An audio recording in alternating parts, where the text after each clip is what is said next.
안녕하세요. 생활 속 세금 정보를 친절하게 설명드릴 안태한 세무사입니다. 오늘은 토지를 취득한 이후에 건물을 지었을 때, 신축했을 때, 그리고 이 건물 나중에 팔았을 때, 그럼 양도소득세 신고를 해야 되는데 이런 경우에 어떤 서류를 미리 챙겨야 되고 이때 주의해야 될 점이 무엇인지에 대해서 설명을 드리도록 하겠습니다.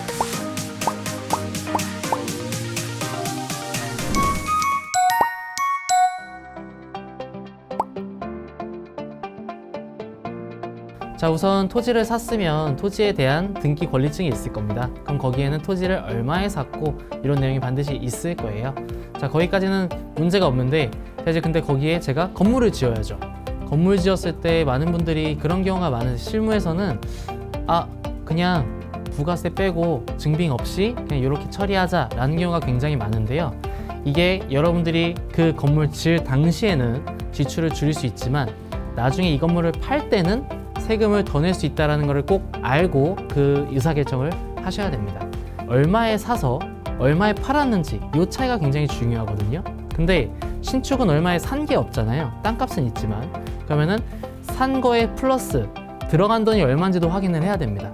여러분들이 토지를 사서 건물을 지을 때는 계약서 반드시 잘 챙기셔야 되고요. 그리고 그런 공사 관련된 비용 들어간 것들은 세금 계산서나 계산서 이런 것들에 대한 내용을 꼭 잘 챙겨서 보관을 잘 하셔야 돼요.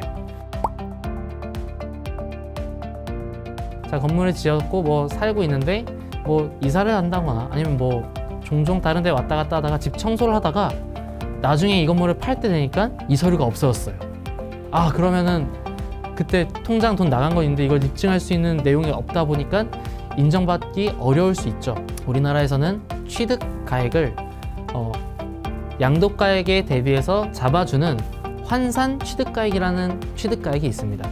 무슨 말이냐면은 내가 이 건물이나 이 부동산을 판 금액이 있죠. 판 금액을 양도할 당시에 그 부동산에 대한 기준시가, 저희 흔히 얘기하면 개별 공시지가라고 하죠. 그 개별 공시지가를 이 건물을 샀을 때 사진 않았지만 취득 완료하고 준공 내리면 이제 그 건물에 대해서도 개별 공시지가나 기준시가가 나오거든요.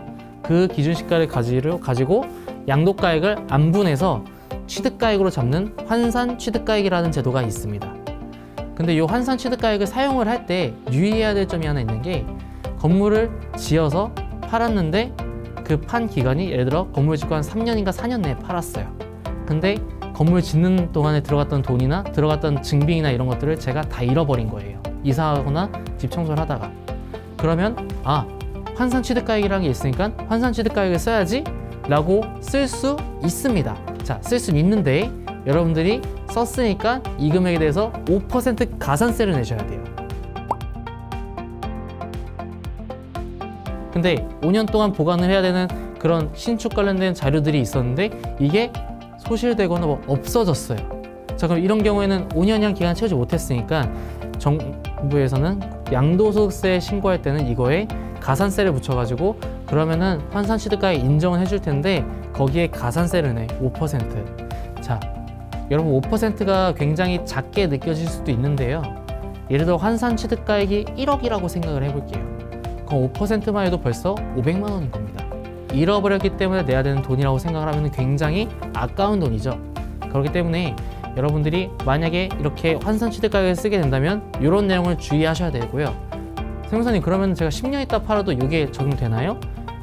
그러진 않습니다. 아까 말씀드린 것처럼 5년 내에 팔았을 때 이런 부득이한 상황인 경우에는 가산세 5%가 붙지만 5년이 넘어서 6년, 7년 된 상태에서 그런 계약서가 없어가지고 내가 환산 취득가액을 쓴다. 이때는 불이익이 있지 않습니다. 그래서 여러분들이 토지를 사서 건물을 지어서 팔 때는 그리고 팔 때 그 기간이 5년 내다 라고 하면은 이런 신축할 때 건물 지을 때 들어간 돈들에 대한 증빙을 꼭 잘 챙겨 놓으시기 바라겠습니다. 네, 오늘은 땅을 사서 건물을 지었을 때 그 건물을 지은 후에 땅과 건물을 팔았을 때 세금에 대해 제가 설명을 드렸는데요.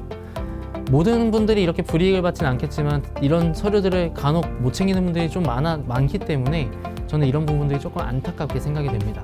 그렇기 때문에 여러분들이 이런 세금 관련된 서류는 집에 잘 보관하시거나 아니면 이게 종이로 되어 있어서 보관하기 어려우면은 뭐 가까운 인쇄소 가서 스캔에다 해가지고 컴퓨터 파일로라도 보관을 하시거나 그 자료가 있는 게 굉장히 중요하거든요. 그렇기 때문에 이렇게 잘 챙기셔서 여러분들이 세금을 굳이 불필요하게 더 많이 내지 않았으면 좋겠습니다. 감사합니다.